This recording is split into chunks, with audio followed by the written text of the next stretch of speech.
escribo, señora, 2 años después de que Cristóbal Colón regresara de su primer viaje a las Indias, por la gracia de Dios.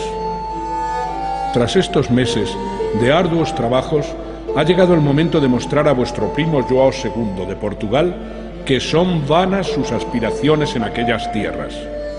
Yo, Juan Rodríguez de Fonseca, obispo de Badajoz y siervo de vuestra católica majestad, creo, humildemente, que estamos en disposición de firmar unas paces entre Castilla y Portugal para que en la mar océana reine el entendimiento entre nuestras coronas y no la guerra.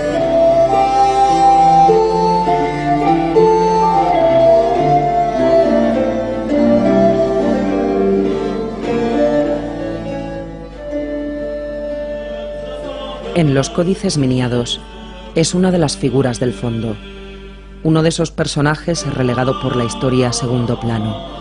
Juan Rodríguez de Fonseca es, en 1494, consejero personal en asuntos marítimos de los reyes católicos españoles, Isabel y Fernando.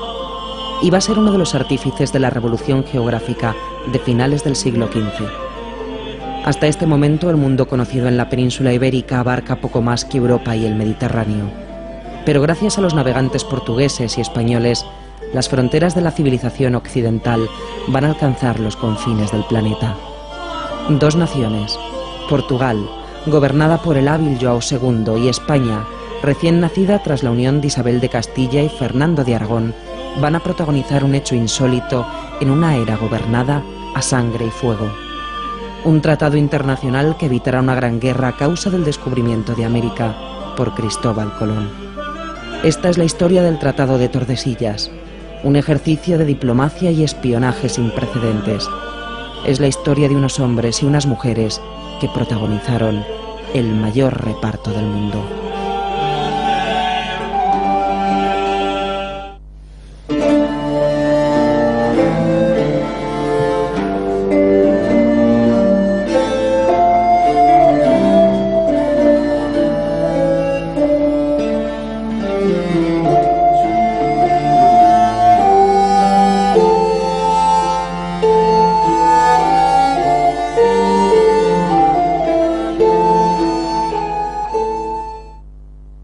Portugal y Castilla son a finales del siglo XV 2 reinos independientes. Sin embargo, sus coronas están íntimamente ligadas por lazos de parentesco e intereses políticos. Cuando en 1469 la joven Isabel, heredera del trono de Castilla, decide casarse con su primo Fernando, heredero de la corona de Aragón, pone fin a ese estado de entendimiento entre ambas coronas. Es obvio que la opción de Isabel de casarse con Fernando, por entonces tan solo rey de Sicilia, hizo que la balanza se inclinase hacia el lado aragonés. El problema, por lo tanto, que se plantea en la península ibérica en los años 70, y le respondo a su pregunta, es el problema de saber ¿en qué sentido se orientará Castilla en sus relaciones hacia Portugal o hacia Aragón? El rey Alfonso V de Portugal aspiraba a casarse con Isabel y así unir los reinos luso y castellano. Era el plan que había coordinado con el rey de Castilla, Enrique IV, hermanastro de Isabel. Alfonso y Enrique intentan desheredar a Isabel. Para ello, el monarca portugués se casa con la hija del castellano, Juana la Beltraneja. Pero Isabel no se amilana. En 1471 comienza una guerra por la sucesión de la corona de Castilla que durará 8 años. Van a darse unos años de guerra hasta el año 79, 1479, en el que se va a llegar a un arreglo. Un arreglo bastante, podríamos llamar incluso femenino, donde va a estar Isabel la Católica y donde va a estar su tía, doña Beatriz, duquesa de Braganza, en la que en las vistas, las famosas vistas, van a llegar a una serie de convenios para tratar de evitar esa sangría que supuso la guerra entre Portugal y Castilla. Recordemos la batalla de Toro, todos los problemas en torno a Ciudad Rodrigo y demás, y era necesario llegar a un entente cordial o a una paz. En 1479, Fernando e Isabel han vencido militarmente a Alfonso V en las batallas de Toro y Albuera. Enrique IV ha muerto. Llega el momento de la paz. En este pequeño pueblo del Alentejo portugués se firma el Tratado de Alcáçovas, que va a regir las relaciones entre Portugal y España. Es el principal antecedente del Tratado de Tordesillas. Los problemas de sucesión estuvieron siempre ligados a la discusión sobre los pasos de la intervención oceánica, y en ese sentido, tanto Alcáçovas como Tordesillas son relativamente parecidos. O sea, hay un equilibrio de concesiones y de cesiones por parte de cada uno de los países en función de lo que se pretendiera, ya fuese desde el punto de vista de la política interna o desde el punto de vista de la política atlántica. El Atlántico fue siempre, al menos aparentemente, el instrumento que le permitió a Isabel presionar a Portugal. Isabel la Católica siempre utilizó el Atlántico como un arma para conseguir llegar a un equilibrio en sus relaciones con Portugal en la península ibérica. Si ella pide que el rey de Portugal la reconozca como legítima heredera de Castilla, a cambio tiene que dar algo. Y lo que va a dar es conceder a Portugal la navegabilidad o el predominio del Atlántico al sur de las Islas Canarias. Entonces ahí se va a notar dentro del tratado, dentro del documento, una raya o un límite al sur de las Canarias, que es el famoso paralelo, en torno al paralelo 26, que se tendrá en cuenta a partir de ahora como límite entre la corona de Castilla y la corona de Aragón, y que tendrá tanto que ver con el descubrimiento de América. Podríamos decir que el Tratado de Alcáçovas constituye una novedad en la historia de la definición del espacio marítimo en Europa, porque es la primera vez en que se delimita el mar con fronteras marítimas perfectamente definidas. Ya no se hace una partición en base a las rutas, sino a unos espacios definidos geográficamente. Esa frontera será una línea imaginaria situada en el punto más meridional de las Canarias, en el límite de las Canarias. El norte de esa línea pertenecerá a Castilla y el sur a Portugal, con excepción de Madeira y de las Azores, que, aunque situadas al norte, corresponderán a la zona portuguesa. Sin embargo, el reparto de las áreas de influencia en el Atlántico va a entrar en crisis abruptamente por obra de un solo hombre. Un genovés ambicioso, perseverante y valiente que va a revolucionar los conocimientos geográficos de la época. Colón era una persona que creía muchísimo en sí misma. Tenía todo en contra, pero él perseguía una idea y hasta que no lo consiguió no paró. Era un comerciante, no era un marino. Él venía de una familia de comerciantes genovesa y desde pequeño empezó a viajar, pero precisamente por el negocio de su familia como comerciante, y le empezó a interesar el mundo de la marina. Cuando llegó a Portugal llegó como náufrago y tuvo la gran suerte de enlazar con una familia portuguesa noble, los Perestrello. El suegro de Colón era el gobernador de una de las islas de Cabo Verde, y también estaba interesado precisamente por los descubrimientos portugueses que se estaban realizando ya en el Atlántico, y gracias a eso tuvo acceso a una serie de cartografía y de noticias de descubrimientos que en otro lugar no habría podido acceder a ellas, y en otro entorno mucho menos. Cristóbal Colón está seguro de poder llegar a la India y Japón atravesando el Atlántico. En 1484 tratará de convencer en Lisboa a João II para que le financie una expedición, con escaso éxito. Los portugueses por aquel entonces tenían más conocimiento sobre la medida exacta del radio de la Tierra y de la anchura del planeta que el resto de los países europeos. No solo que los reyes católicos, sino que todos los otros monarcas europeos. En general se creía que la Tierra era más estrecha de lo que es en realidad, y don João II sabía que no era así. Por lo tanto, don João II estaba bastante seguro en la época de que Colón difícilmente iba a llegar al extremo oriente asiático. Juan II no lo aceptó, lo presentó a una comisión de científicos que no aceptó la idea porque pensaban que no era cierta, y una vez que estaba en un reino en el que no admitían su propuesta, era viudo porque había muerto su mujer Felipa Moniz de Perestrello y tenía un hijo pequeño, decidió pasar al reino castellano y probar suerte nuevamente con la corona castellana. Colón empleará 7 años en convencer, con la ayuda de los monjes del monasterio de la Rábida, a los reyes católicos, especialmente a Isabel, de la gran oportunidad que supone la ruta hacia el oeste en dirección a la India. Se ha demostrado en este tiempo que vos, discretísima señora, teníais razón. Es necesario hacer presente a Castilla al otro lado del océano. Con sutil clarividencia comprendisteis que era conveniente apoyar a Colón y abrir una nueva ruta comercial a Catay y Zipango. La misma clarividencia con la que convenciste a vuestro esposo, el rey don Fernando, de que beneficiaría más a la corona el comercio de las especias que centrarse en el predominio naval en el Mediterráneo.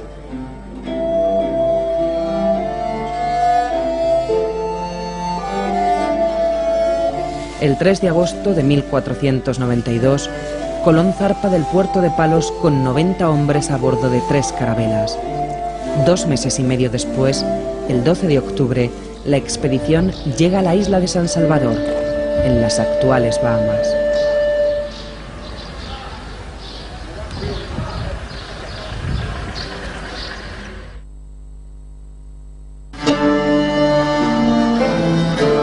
Tras reconocer la zona y descubrir Cuba y Haití, el 4 de enero emprende el viaje de retorno a Castilla. Pero la expedición de regreso se enfrenta a una tormenta en el Atlántico. El barco de Colón, la Niña, se separa de la pinta de Martín Alonso Pinzón, que llegará al puerto gallego de Bayona. Colón desembarca finalmente en Lisboa. Esta decisión marcará el futuro de las relaciones entre Portugal y España. La Niña, en la que regresaba Colón, era una carabela algo más pequeña, era más endeble, y una tormenta, la que le separó cerca de Cabo Verde, le llevó cerca de las costas del sur de la península. Intentó resguardarse de la tormenta y por eso arribó a costas portuguesas, y una vez allí decidió tomar tierra para presentar sus respetos a Juan II de Portugal. Esa es la versión oficial, digo la de presentar sus respetos, porque probablemente fuera a decir, mira, lo que tú me has denegado, al fin yo lo he conseguido. Y ahí surge nuevamente la polémica entre Castilla y Portugal. Y además cuenta cómo se presentó en la corte de don João II, tal como lo relatan los cronistas. Los cronistas insisten en que la actitud de Colón cuando se presentó ante don João II fue una actitud casi desafiante, una actitud arrogante con la que venía a decirle, no me ha querido ayudar y mire lo que he descubierto. Él, que era un poquito, digamos, presumido, diría, ves, yo tenía razón, que mi plan que te propuse era cierto, aquí tengo mis indios, y ha traído unos indios y tal. Y don Juan II, que era un rey muy inteligente, trataba de saber, a través de preguntas, dónde estaba localizado el descubrimiento, a ver si realmente había sido hecho dentro de lo que le correspondía a él a raíz de los tratados de Alcázar. La crónica escrita por Lloyd Pinnock, secretario de don João II, da claramente a entender que los vanidosos cortesanos le sugirieron a don João II que matase a Colón para resolver el problema, porque al parecer Colón era muy orgulloso y debió de llegar a la corte de Lisboa diciendo que tenía razón. El rey portugués tuvo algunas dudas en los primeros momentos, pero después él mismo le ofreció su protección personal frente a sus consejeros, que después de hecho mandarían matarlo. El rey João II evita que Colón sea asesinado en una conjura que pretendía ocultar su descubrimiento. Cuando el navegante parte hacia Castilla, el monarca portugués toma rápidamente medidas diplomáticas. Arma una flota para vigilar la ruta hacia el Atlántico occidental y envía sus embajadores y espías a la corte castellana. Y esta es la primera pregunta que le hace Fernando el Católico a Colón cuando le ve en Barcelona por los finales del abril de 1493. Le saluda, le considera como don Cristóbal Colón, le pone delante de las autoridades catalanas el Molí de Rey como personaje importante, y luego ya en privado le dice, oye, ¿qué has descubierto? ¿Dónde está? Y claro, cuando le preguntan a Colón dónde está lo descubierto, hay el problema.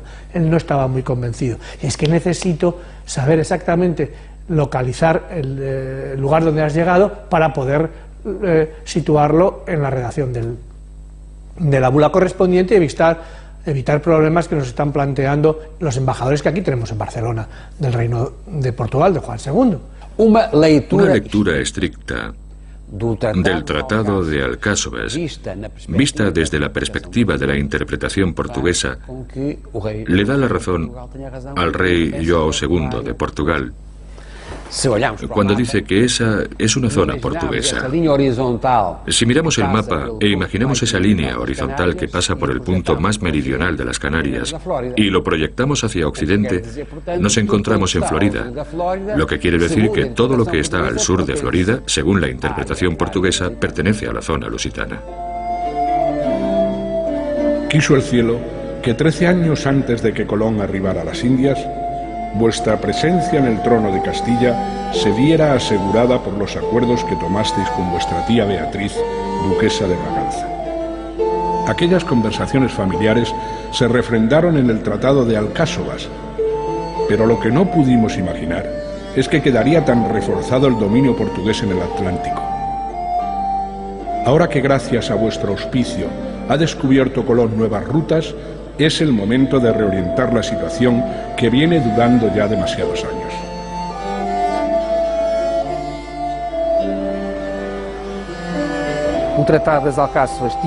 El Tratado de Alcáçovas le daba prácticamente la hegemonía total del océano a los portugueses. Cristóbal Colón rompe esa hegemonía y, teniendo en cuenta la evolución de los acontecimientos, portugueses y castellanos acaban por acordar que la mejor solución es repartir los mundos ultramarinos. Naturalmente, la estrategia castellana es decir que se encuentran ante una realidad nueva, dentro de un nuevo marco, y que por lo tanto es necesario negociar de nuevo y no aplicar de manera taxativa lo estipulado en Alcáçovas. En aquellos momentos, esa interpretación castellana se encuadra en lo que se podía llamar la línea tradicional de actuación del papado. Y el papado es el que va a complicar las cosas.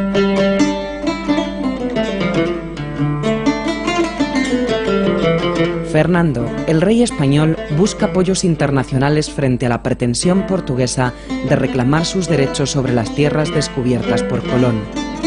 Y solo existe una autoridad de referencia internacional en el siglo XV, el Papa.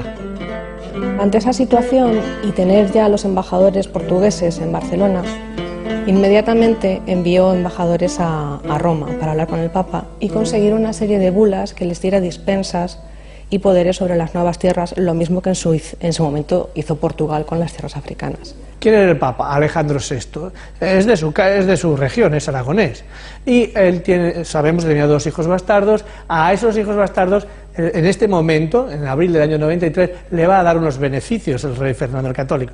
Y el 18 de abril hay una bula, hay un escrito del secretario de Estado, ya prácticamente poniéndose a disposición de la política de Fernando el Católico, el Papa. Alejandro VI era un hombre de gran ambición que había hecho todo lo que había podido para ayudar a aquel que lo había ayudado a llegar al trono de la Santa Sede. Su intervención es perfectamente clara. No se trata de un arbitraje en el conflicto. Alejandro VI no interviene para servir de árbitro entre ambas partes. Alejandro VI escribe las llamadas bulas alejandrinas, una de ellas totalmente falsificada, la segunda, según lo demostró Charles Martial. Esta bula tenía incluso una fecha anterior a la real. Escribe estas bulas alejandrinas para favorecer a la parte que le pidió que hiciese de árbitro. Una vez más, vuestra discreción pudo a las intrigas. Todavía hoy recuerdo cuando el rey João II mandó emisarios a nuestra corte para hacer ver que las nuevas tierras estaban bajo jurisdicción portuguesa. Pero el rey don Fernando, alentado por el Espíritu Santo, hizo valer su influencia en el Vaticano y consiguió de nuestro Señor, el Papa Alejandro VI, una bula. Se certificaba que pertenecía a Castilla lo descubierto, aunque no supiéramos exactamente dónde estaban aquellas tierras. Me sorprendió entonces la perspicacia de Colón. Propuso trazar una raya del Polo Norte al sur, pasando por las Islas Azores y Cabo Verde, y que al poniente todo fuera del Reino de Castilla. Cristóbal Colón inspira a los reyes católicos y al propio Papa Borgia un nuevo reparto del mundo, basado en una línea de norte a sur, no de este a oeste como la trazada en el Tratado de Alcásovas. Alejandro VI le hará caso y cambia su primera bula. Colón lo que hace es proponer a los reyes, para evitar no solo que los reyes se queden sin esas tierras, sino que él mismo se quede sin los derechos que ha conseguido, cambiar el sentido de reparto de la tierra. Propone que el Tratado de Alcásovas, que era un meridiano que pasaba por las Islas Canarias, se transforme en una raya de polo a polo. Él propone que pase por Cabo Verde, por Canarias. Sin embargo, esta información, que es con la que el rey propone este nuevo tratado y estas nuevas bulas al Papa, el Papa decide desplazarla a 100 leguas. La bula de Alejandro VI, que habla de la línea divisoria, es una bula equivocada, porque dice que esa línea se debe trazar de polo a polo. Por lo tanto, se trata de un semimeridiano y no de un meridiano completo. Y esa línea se situará a 100 leguas al oeste de las Azores y de Cabo Verde. Pero las Azores están aquí y Cabo Verde está aquí. Por lo tanto, estas 100 leguas no son reales. Es imposible trazarlas. La intervención concreta, tal como están escritas las bulas papales, crea un problema gravísimo. Yo pienso que tanto los reyes de Castilla, Fernando e Isabel, como el rey de Portugal, se dieron cuenta de que esas bulas crearían un problema gravísimo de cumplirse. Y quizá la conciencia de la gravedad del problema es la que los lleva a abandonar por consenso las negociaciones basadas en las bulas papales y a entrar en negociaciones directas. Ante la dificultad de saber exactamente qué son y dónde están las tierras descubiertas por Colón, los reyes de España ordenan al almirante que parta de nuevo en septiembre de 1493. Colón tiene el mandato de poblar las tierras descubiertas y, sobre todo, de elaborar un mapa que sirva a Isabel y Fernando para negociar con João II. Colón parte de nuevo. Y este segundo viaje no van a ser 3 naves como en el primer viaje, un poco casual, a ver qué pasa. Son 17, es una gran armada. Y también viaja un montón de artesanos, carpinteros. Es una armada de asentamiento. Y el objetivo principal de Colón en este segundo viaje es saber a dónde ha llegado, dibujarlo y mostrarlo a los reyes. Vuestras majestades, con generosidad ilimitada, confiasteis en este humilde siervo vuestro para organizar una segunda expedición a las nuevas tierras. Y yo, Juan Rodríguez de Fonseca, acepté agradecido ese alto cargo que no merezco: preparar un nuevo viaje para determinar exactamente dónde se encontraban las Indias. Para un hecho importante de carácter estatal es necesario poner al frente a una persona importante, y buscan a alguien que reúna esas condiciones, y encuentran a su lado, probablemente recomendado por su superior, a un personaje que es Juan Rodríguez Fonseca. Era un hombre ya renacentista, se movía en un ambiente de cartografía interesante. Le van a encargar llevar a cabo toda la organización económica y de estrategia de una expedición de 17 navíos, que es muy importante. A partir de este momento va a ser la persona fundamental en todo el hecho americano. Tendrá que con Colón organizar las naves, organizar el dinero, organizar la geografía, la cartografía y toda la política de espionajes que puede haber en un lugar y otro. Fonseca era un hombre también de gran carácter. Era una mente privilegiada, muy organizada, no se dejaba manejar fácilmente. Y precisamente yo creo que por eso los reyes pensaron en él, porque Colón también tenía un carácter muy fuerte, y si ponen a alguien débil, en 2 días se le lleva a su terreno y la corona allí no tiene nada que hacer. A pesar de las tensiones entre Fonseca y Colón, la multitudinaria expedición llega a las Antillas con éxito. Colón se dedica inmediatamente a cartografiar las islas descubiertas. Y todos los esfuerzos de este ministro de Dios fueron puestos en aquel encargo. Aunque he de confesar, señora, que no fue fácil tratar con Colón, pues su tendencia al gasto chocaba con mi natural inclinación por la mesura. Aún así, el 25 de septiembre de 1493, bendecidos por nuestro Señor, zarparon 17 barcos con 1.500 hombres y mujeres, y con ellos Colón, dispuesto a pintar una carta náutica que localizase con toda precisión las Indias recién descubiertas. Este va a ser el documento que, una vez realizado por Colón nada más llegar, lo va a remitir en febrero de 1494 por Antonio de Torres, jefe de la expedición que se vuelve con 12 navíos, a los Reyes Católicos para que sepan exactamente dónde está la localización. Lo van a recibir los Reyes Católicos en Medina del Campo, el 4 de abril de 1494 lo reciben en Medina del Campo y lo tienen. Documento que nosotros encontramos, que lo encontramos como cartografía literaria, lo hemos traducido en cartografía de imágenes. Nosotros con esos datos cogimos, los estudiamos perfectamente y como estaba muy bien hecha, estaba muy bien detallada, fuimos siguiendo poco a poco medios informáticos, plasmando en un material de tela los datos y buscando los colores y consiguiendo todas las demás datos técnicos en una labor arqueológica, y así conseguimos reproducir la pieza que antes solo era literaria y ahora ya vuelve a ser otra vez literaria y pictórica. La característica más importante de esta carta desde el punto de vista cartográfico es que la hace según un sistema tradicional que se llama de carta plana, para evitar la figura cóncava que da la Tierra y ponérselo así más fácil a los reyes que no entendían con facilidad los problemas de longitud y latitud. Lo que hace en este caso es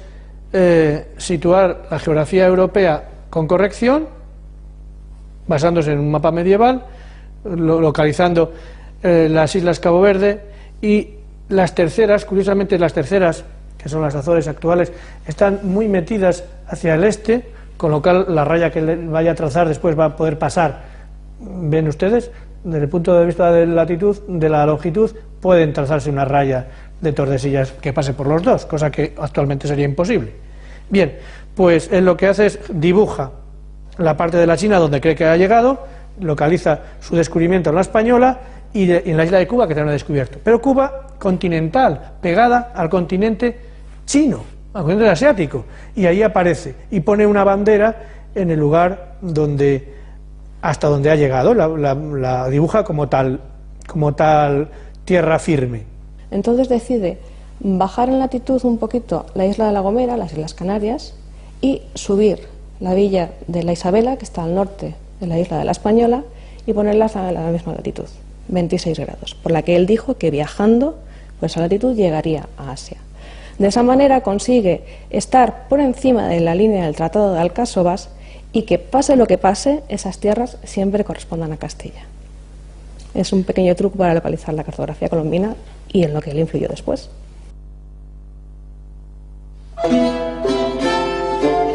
Con la nueva carta de Colón, los reyes españoles quedan tranquilos. Según los datos, convenientemente manipulados por el descubridor, las nuevas tierras son de la corona española, aunque la geografía real dijera lo contrario. Entonces, por parte de Portugal, tenían fundadísimas esperanzas de que lo descubierto por Cristóbal Colón estuviera en territorio portugués. Y es cierto que estaba en territorio portugués, porque todos sabemos ahora, desde que publicamos un trabajo en Italia, que los descubrimientos están debajo del paralelo 36, están en el 19.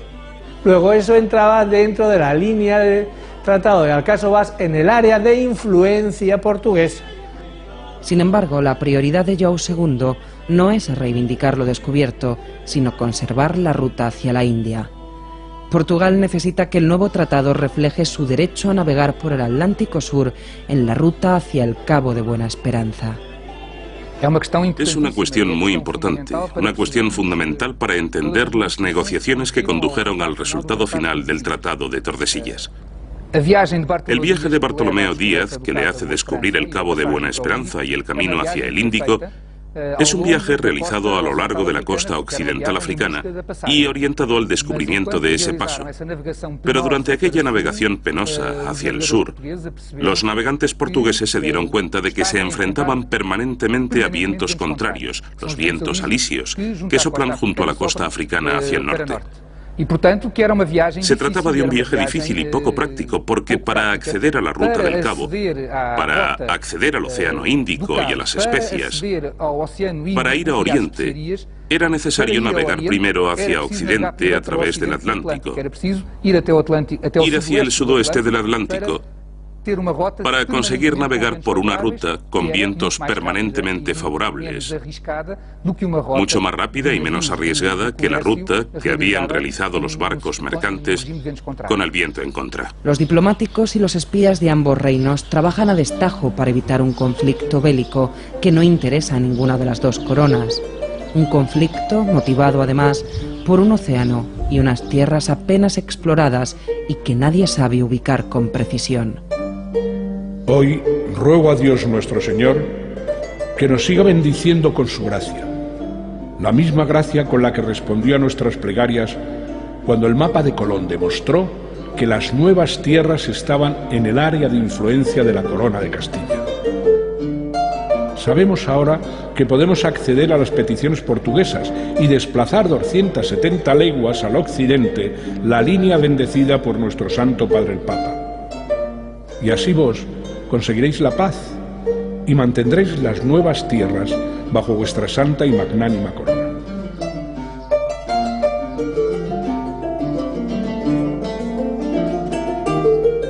Es evidente que los reyes católicos se encontraban en una situación de desventaja con respecto a Portugal en estas negociaciones, porque los reyes católicos habían entrado de repente en aquel proceso, mientras que los portugueses llevaban por entonces más de 70 años inmersos en él.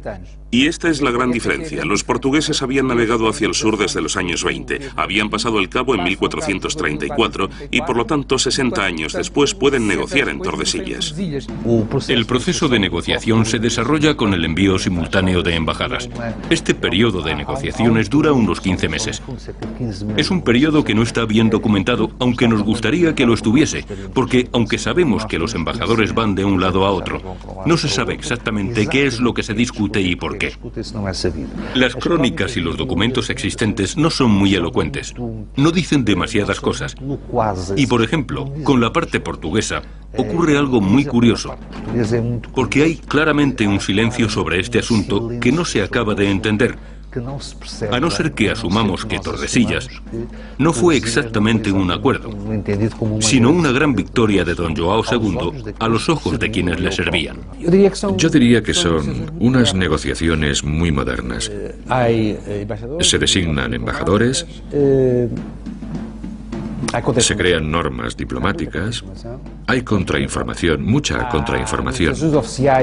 En ambos lados hay negociaciones oficiales y presiones paralelas.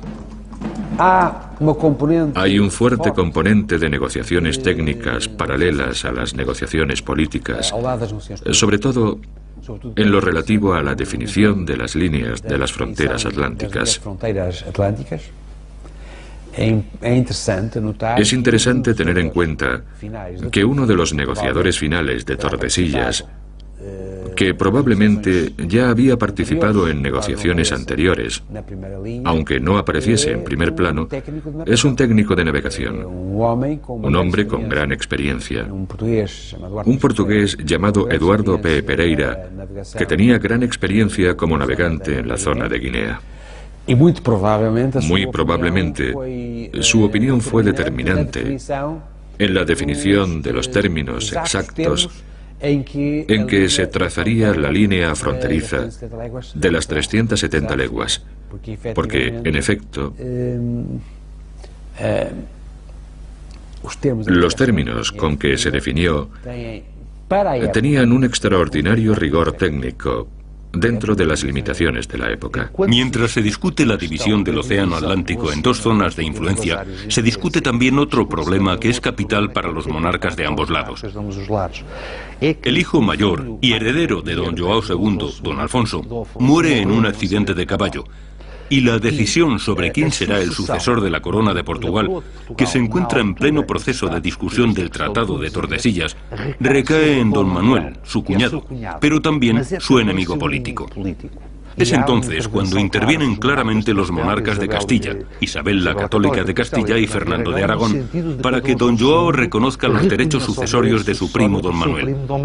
Y don Joao acabará, de hecho, reconociendo los derechos sucesorios de don Manuel, que tenía jurídicamente el derecho a sucederle.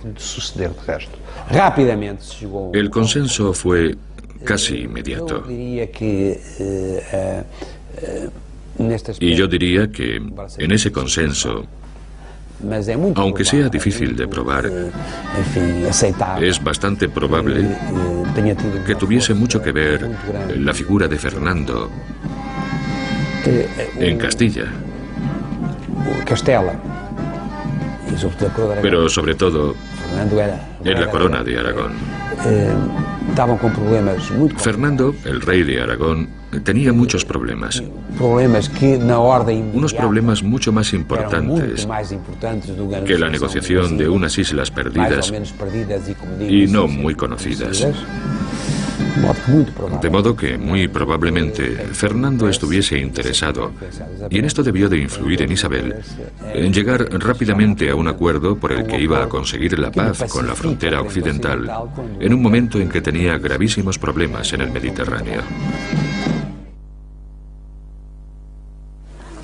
Finalmente, el 7 de junio de 1494, dos delegaciones de ambas coronas se reúnen en la localidad castellana de Tordesillas para firmar un acuerdo que desde el punto de vista occidental supone el reparto del mundo conocido hasta la fecha. Alonso González de Tordesillas es mi nombre. Y yo su esposa, Leonor de Ulloa. Y esta es nuestra casa. Las dos comisiones, la portuguesa y la española, o castellana, se van a reunir en la ciudad de Tordesillas, aquí justo en el palacio donde estamos ahora grabando, y van a llegar a los acuerdos correspondientes que se conoce como el Tratado de Tordesillas, que es yo no me atrevo a decir dividir el mundo, como se dice por ahí, yo creo que nos dividen el mundo, porque luego vienen los chinos y se ríen de nosotros, claro. Pero digamos que reparten las áreas de influencia atlántica entre ambas coronas. No fue fácil llegar al acuerdo de Tordesillas. La amenaza militar siempre estuvo presente, aunque nunca llegó a concretarse, y los problemas acabaron resolviéndose en términos pacíficos. La parte correspondiente de la raya de Tordesillas hacia el este correspondería a Portugal. Toda esa área de influencia sería para Portugal, y la parte correspondiente de la raya de Tordesillas hacia el oeste correspondería a Castilla, con un pasillo para que pueda pasar de la región española, de la península de Castilla hacia el oeste por las Canarias.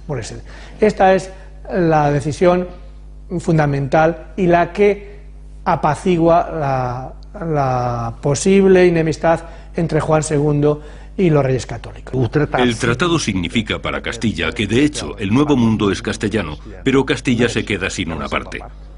La parte de América del Sur, que abarcaba el mar y las tierras situadas al este de la línea y que correspondía al actual Brasil, huyó de la influencia castellana. Toda América del Sur debería hablar castellano si se hubiese aplicado la línea de Alejandro VI. Portugal garantiza, por otro lado, el camino hacia Oriente, pero pierde aquello que más deseaba don Joao II, el dominio al sur del paralelo 26, que le daría el poder absoluto sobre el Atlántico Sur. Ambos pierden y ambos ganan.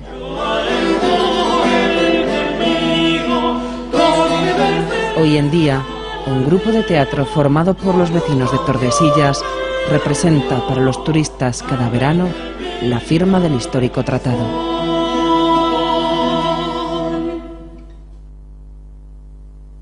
A raíz del acuerdo firmado en Tordesillas y ratificado en Setúbal, surge una nueva cartografía auspiciada en Castilla por Juan Rodríguez de Fonseca. Los nuevos mapas incluyen la línea o raya de Tordesillas dividiendo al mundo en dos. Esta línea estará presente en muchas cartas hasta el siglo XVIII, pero el primer mapa que la presenta es este, la carta que en 1500 realiza Juan de la Cosa, un piloto que ya navegó con Colón en su primer viaje a las Antillas. La carta de Juan de la Cosa es una carta universal, que es como la llamaban entonces, en el que están representados todo el mundo conocido en aquel momento, y sobre todo está representado las tierras descubiertas por los españoles en América, que entonces no se llamaba América, ni que se llamaba las Indias. Y esta carta es importante porque pone sobre el papel el estado de la cuestión de los descubrimientos y con vistas a los temas políticos y de competencias entre los portugueses y los españoles, que eran los que estaban entonces en competencia. La carta de Juan de la Cosa, pintada sobre piel de ternero no nacido, guarda todavía hoy muchos secretos. Esta serie de cartas se manejaban, estaban enrolladas, se enrollaban y se tenían en los despachos, etcétera, etcétera. Entonces tenemos que lamentar que se enrollaran y que justo se enrollaban siempre de derecha a izquierda, porque la parte de América era la que quedaba más fuera, esta parte, y es la que está más deteriorada. Todos estos agujeros pues era de enrollarlas y de tenerlas enrolladas. ¿Qué significa este Cristóbal Colón aquí? Pues no se sabe. Verdaderamente hay muchas teorías. La teoría más simple es que como no sabían si aquí había un paso, que era lo que estaba buscando Colón, un paso hacia las Indias, como no se sabía, pues entonces se puso aquí advocación a San Cristóbal para cubrir esa parte que no se sabía. Y aquí está trazada la línea que era tan importante de Tordesillas. No cabe duda que esta carta está basada en las resoluciones del Tratado de Tordesillas.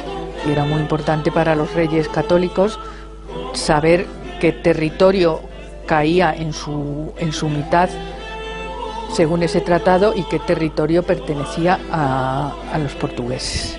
La carta de Juan de la Cosa estaba destinada a los reyes católicos españoles, que no querían volver a padecer falta de información sobre lo descubierto por Colón, ni poner en peligro la paz con Portugal.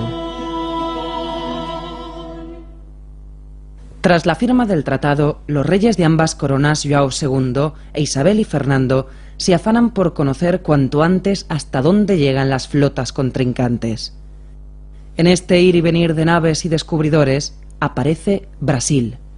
El tratado deja claro que el territorio amazónico entra en el área de dominio portugués, pero algunas teorías han apuntado que el empeño de João II por llevar la línea de Tordesillas hasta las 370 leguas de las Azores solo se explica porque Portugal ya conocía Brasil cuando Colón llega a las Antillas. Yo pienso que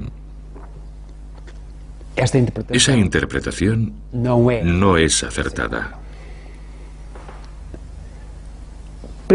En primer lugar, porque es demasiado forzado pensar que don João II tenía una capacidad estratégica que en realidad no podía tener.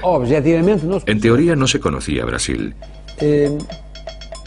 a no ser que se admita que ese conocimiento era algo secreto. El recurso a los conocimientos secretos es muy peligroso en la historia porque lo explica todo. La referencia a lo secreto nos dispensa de presentar pruebas. Es secreto, por lo tanto no se tiene que probar. O aún mejor, el secreto transforma en prueba la ausencia de pruebas.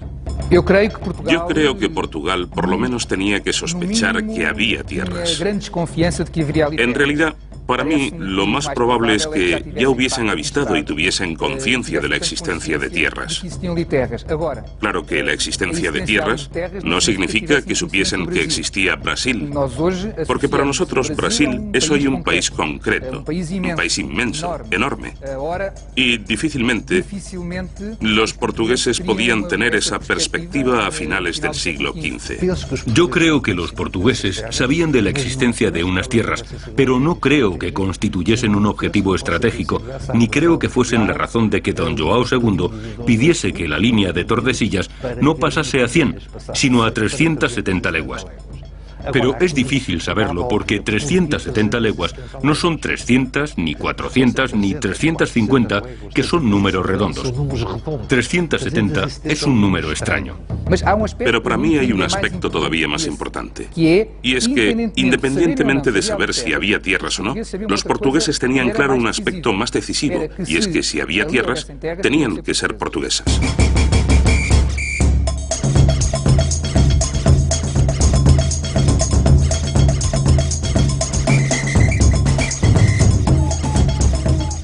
Hoy, más de 180 millones de brasileños hablan portugués gracias al Tratado de Tordesillas y su invisible línea sobre el Atlántico.